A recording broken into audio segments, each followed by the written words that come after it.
මම අනු වයස 39යි. රැකියාව කලේ ගාමන්ට් එකක. මහත්තයා මාව අත්හැරලා ගියාට පස්සේ දරුවයි මමයි ජීවත් වුණේ ඒ පඩියෙන්. ගාමන්ට් එකේදී තමයි මට සමීර මල්ලිව මුණ ගැහුනේ. අවුරුදු 30ක් විතර වෙන එයාගේ නෝනා එයා දාලා ගිහින් එයා අපේ ගමට අල්ලපු ගමේ. එයා නිතරම මගේ ගැන හෙව්වා බැලුවා. එක දවසක් රෑ චැට් කරද්දී එයා මගෙන් ඇහුවා අක්කේ ඔයා ඔහොම ඉන්නේ වාට ආසාවල් එන්නේ නැද්ද කියලා. මං කිව්වා දැන් ඉතින් වයසයිනේ. මම ඕවා හිතන්නේ නැහැ කියලා. පස්සේ සමීර කියනවා අපි දෙන්නම එකම බෝට්ටුවේ හින්දා පොඩ්ඩක් සතුටු වෙමු කියලා. මට ඉබේටම ගෑවුණා. එයා කිව්වා අපි දෙන්න දවසක හමු වෙලා සතුටින් ඉමු. ඔයාට ඉඩ තියෙන වෙලාවක් කියන්නකෝ කියලා. මගේ දරුවා ඉරිදා හවස 4ට පන්ති ගියාම එන්නේ රෑ 9ට විතර. එයාගේ මාමත් එක්ක. එතකල් මම කොහොමත් තනියම ගෙදර ඉන්නේ. මම මේ කතාව සමීරට කිව්වා. කාටවත් නොදැනෙන්න කුරුඳ මැදින් ෂෝට් කට් එකෙන් පයින් එන්න කියලා. මම ඉරිදට එන්නම්.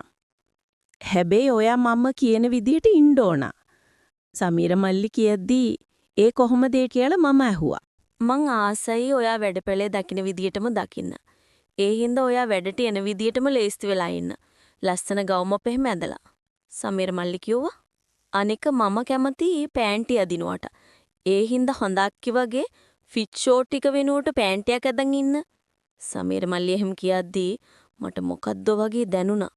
මං ඒ බවක් නොහිතමින් හා කෝකෝ 6:04ට විතර එන්නම් එහෙනම් කියලා කිව්වා. ඉරිදා දිනේ උදා වුණා.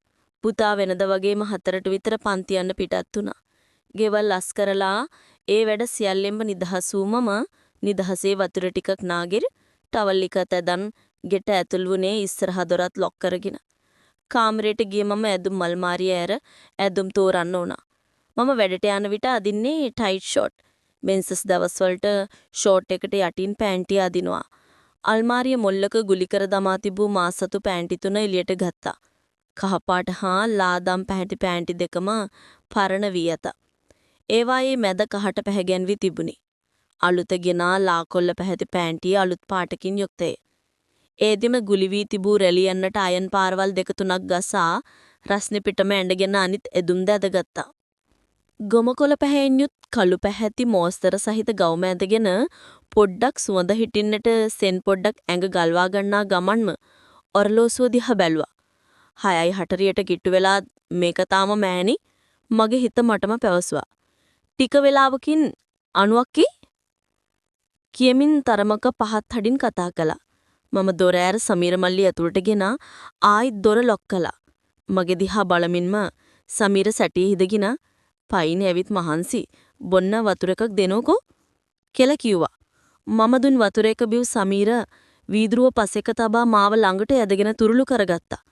වාඩි වෙලා ඉඳගෙනම මගේ බඩ පෙදෙස ඉබින්න ගත්තා. මම මල්ලිගේ අතින් අල්ලාගෙන මගේ කාමරයට ගියා. කාමරයට ආපු එයා මාව තුරුල් කරන් ඉබින්න ගත්තා.